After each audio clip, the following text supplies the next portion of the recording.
ஜெய் ஸ்ரீமன் நாராயணன். உலகளாவிய ஆன்மீக ஜோதிட ஆர்வலர்களே, ஆஸ்ட்ரோ பாலேந்தர் யூடியூப் சேனலின் ரசிக பெருமக்களே, உங்கள் அனைவருக்கும் பாலேந்திரனின் அன்பு வணக்கங்கள். நண்பர்களே, நாம் இப்பொழுது சோபக்கிருத ஆண்டின் மார்கழி மாதம் 2ஆம் நாளில் இருக்கோம். நேற்றைய தினம் திருப்பாவை முதல் பாசரத்தை சேவித்தோம். இன்றைக்கு 2வது பாசுரத்தை அனுபவிப்போம். வாருங்கள். வையத்து வாழ்வீர்கள் நாமும் நம் பாவைக்கு செய்யும் கிரிசைகள் கேளீரோ பார்க்கடலுள் பையத்து என்ற பரமனடிபாடி நெய்யுண்ணோம் பாலுண்ணோம் நாட்காலே நீராடி மையிட்டெழுதோம் மலரிட்டு நாமுடியோம் செய்யாதன செய்யோம் தீக்குறளைச் சென்றோதோம் ஐயமும் பிச்சையும் ஆந்தனையும் கைகாட்டி உய்யுமாறெண்ணி உகந்தேலோர் எம்பாவாய். இந்த பாடலின் பதபதார்த்தங்கள்: வையத்து வாழ்வீர்கள், பூவுலகில் வாழ்பவர்களே என இவ்வுலகின் பெருமையை கூறப்படுகிறது. பூவுலகில்தான் 106 திவ்ய தேசங்களும் புனித நதிகளும் உள்ளன. மகான்களும் இங்குதான் தோன்றியுள்ளார்கள் என்பது இங்கு குறிப்பிடப்படுகிறது. வாழ்வீர்கள் என்பதால் கண்ணன் அவதரித்த ஊரிலும் அதே காலத்திலும் உள்ள புண்ணியம் செய்தவர்கள் என்று உணர்த்தப்படுகிறது. நாமும் நம் பாவைக்கு பகவானை மட்டும் பூசிக்கும் நாம் மார்கழி நோன்பிற்காக அப்படிங்கிற அந்த இடம் உறுதியிட்டு சொல்லப்படுகிறது. செய்யும் கிரிசைகள் கேளீரோ, செய்ய வேண்டிய காரியங்கள் கூறுகின்றேன், செய்ய வேண்டியவர்களை கூறுகின்றேன் கேளுங்கள் அப்படிங்கிற கோதை நாச்சியார் சொல்கிறாங்க. பார்க்கடலுள் பையத்து என்ற திருப்பார்க்கடலில் ஆதிசேஷன் எனும் படுக்கையில் படுத்து கொண்டிருக்கும் நாராயணனை குறித்தே. அவரை மட்டும்தான் நம்ம நேசிக்கணும், அவனை தான் நம்ம அவனுக்காக தான் அந்த பாவை நோன்பு இருக்கோம் அப்படின்னு சொல்கிறாங்க. ஊரார் சந்தேகப்படக்கூடாது என்பதற்காக கண்ணன் என்று கூறாமல் பார்க்கடல் பரந்தாமன் என்கிறார்கள். ஏன்னா கோபியருக்கு தெரியும் கண்ணனாக வந்திருக்கிறது யாருன்னு. பரந்தாமன் தான், நாராயணன் தான் கண்ணனை அவதரிச்சிருக்காரு. கோபியருக்கு மட்டும்தான் தெரியும். ஆனால் அது மற்றவங்களுக்கு தெரியக்கூடாதுங்கிறதால நாராயணன் அப்படின்னு ஒரு மாற்றி சொல்கிறாங்க. பகவான் பார்க்கடலில் உறங்குறாரா? என்ன, பகவான் உறங்குறதில்லை. ஜீவாத்மாக்களுக்கு எப்படி எப்படி நன்மை செய்ய வேண்டும் என யோசித்து படுத்துட்ருக்கார், அவ்வளோதான். பரமனடி பாடி எம்பெருமானின் திருவடிகளை போற்றி பாடணும். அதாவது குழந்தைக்கு தாய் போல நமக்கு பகவான் திருவடியே சேர வேண்டிய இடமாகும். அந்த திருவடிகளின் பெருமைகளை வாய்விட்டு போற்ற வேண்டும். நெய்யுண்ணோம் பாலுண்ணோம்.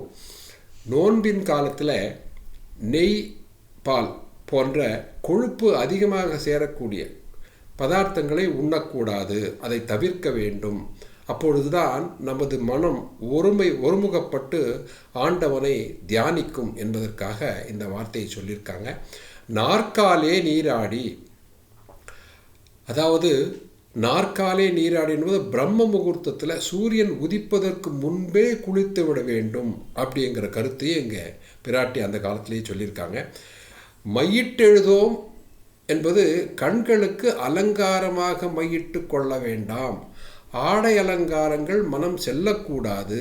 அது மட்டும் இல்லாமல் மலரிட்டு நாம் முடியும், தலையில் நாம் பூ வைத்து கொள்ளக்கூடாது. பெண்கள் அல்லவா பூ வச்சுக்குவாங்க அப்படிங்கிறதால அதாவது பெண்கள் தனது அழகுபடுத்தி கொள்ள என்ன ஆகுன்ற அந்த நெறிமுறைகள் தவறிவிடும் என்பதனால இதை இட்டுக்காட்டி சொல்லியிருக்காங்க. தலையில் பூ வைத்து கொள்ளக்கூடாது.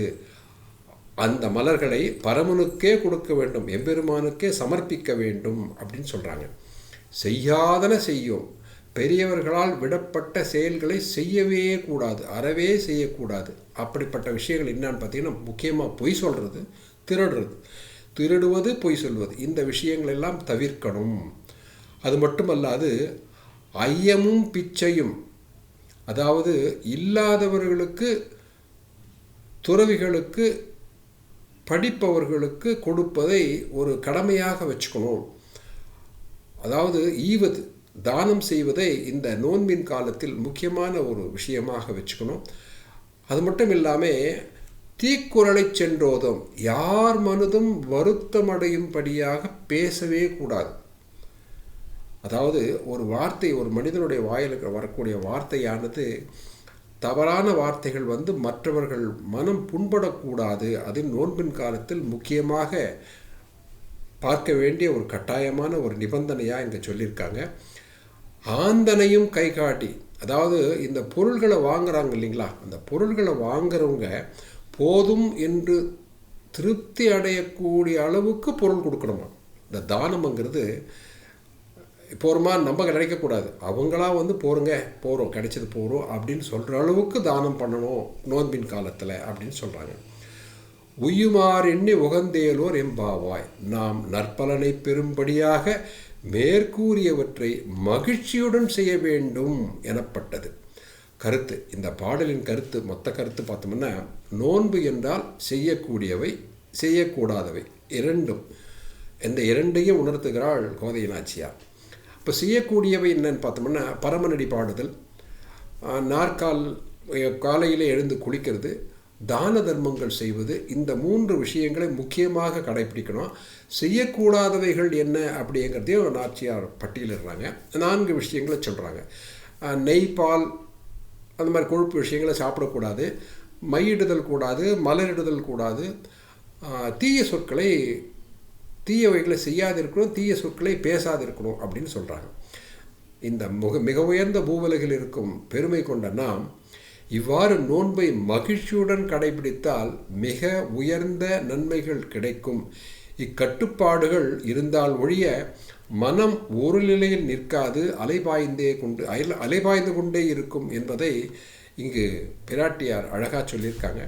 ஆகவே இந்த நோன்புங்கிற விஷயத்தை இப்போ அனைவருக்கும் தெரிஞ்ச விஷயந்தான். ஐயப்ப மாலை போட்டவங்க எல்லாமே ஒருத்தரை கூப்பிட்டுக்கும் போது ஐயப்பா சுவாமின்னு தான் கூப்பிடுவாங்க.